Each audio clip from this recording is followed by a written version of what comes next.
Hi friends, welcome to my channel. ఈరోజు video చాలా ఈజీగా టేస్టీగా చేసుకుని పప్పు బీరకాయ అండి. సింపుల్గా టేస్టీగా ఇలా ప్రెషర్ కుక్కర్లో చేసుకోవచ్చు. ఇప్పుడైతే తయారీ విధానం చూద్దాము. వీడియో స్కిప్ చేయకుండా చూడండి. ముందుగానే ఒక ప్రెషర్ కుక్కర్ తీసుకున్నాను. అందులోకి ఒక చిన్న గ్లాసు కందిపప్పు వేసానండి. కందిపప్పు వేసి 3 సార్లు బాగా వాష్ చేశాను.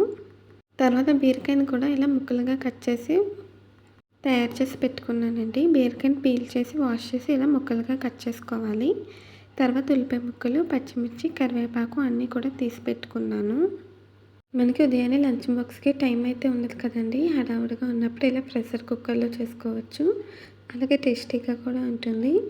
పప్పును వాష్ చేసాక ఇందులోకి సన్నగా పొడుగ్గా కట్ చేసిన ఉల్లిపాయ ముక్కలు, కారానికి తగినంత పచ్చిమిర్చి, తర్వాత మనం కట్ చేసి పెట్టుకున్న బీరకాయ ముక్కలు వేసేయాలండి.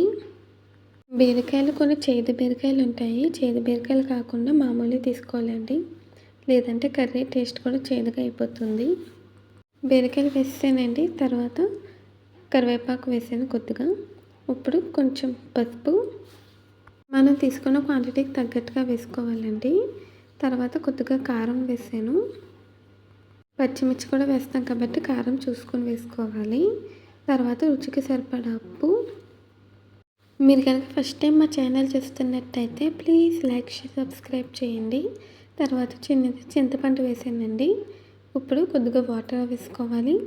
కందిపప్పు కాబట్టి 1 గ్లాస్కి 2 గ్లాసులు వాటర్ వేసుకోవాలండి. 1 గ్లాస్ పప్పుకి 2 గ్లాసులు వాటరు. లేదంటే ఇక్కడ చూపించిన విధంగా బీరకాయ మునిగేంత వరకు వేస్తే సరిపోతుంది. జస్ట్ మునగాలండి, మరి ఎక్కువగా కూడా వేయకూడదు.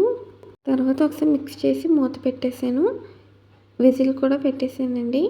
5 విజిల్ వేయించాలి కందిపప్పుకి. అలాగే బీరకాయ వెజిటబుల్స్ కూడా వేసాను కాబట్టి 5 విజిల్కి పర్ఫెక్ట్గా ఉడికిపోతుంది. 5 విజిల్ వచ్చాక స్టవ్ ఆఫ్ చేసేయాలండి. ప్రెషర్ పోయేంత వరకు కూడా మూత తీయకూడదు. ప్రెషర్ పోయాక మూత తీసానండి, నేను మీకు చూపించాను. మూత తీసి ఒకసారి కలిపానండి. పప్పు బీరకాయ కూడా పర్ఫెక్ట్గా ఉడికిపోయింది. ఇప్పుడైతే మనం పోపు పెట్టుకుందాము. దానికోసం ప్యాన్ పెట్టి ఆయిల్ వేసానండి. ఇక్కడ పోపు దినుసులు కూడా తీసి పెట్టుకున్నాను. ఇప్పుడు వెల్లుల్లిపాయలు, అలాగే జీలకర్ర, ఆవాలు వేసి ఒకసారి వేయించాలి.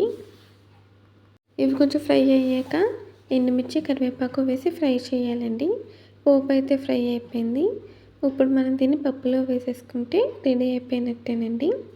కొంచెం పప్పు వేసేసాను, ఎందుకంటే ఈ పోపు ఫ్లేవర్ అంతా కూడా పప్పుకి రావాలి కదా. ఇలా చేయడం వల్ల పోపు ఫ్లేవర్ అంతా కూడా పప్పుకి వస్తుందండి. అంతేనండి, చాలా ఈజీగా టేస్టీగా మనకి పప్పు బీరకాయ రెడీ అయిపోయింది. రైస్లోకి సూపర్గా ఉంటుందండి. ఈ వీడియో నచ్చితే ప్లీజ్ లైక్, షేర్, సబ్స్క్రైబ్ చేయండి. Bye friends.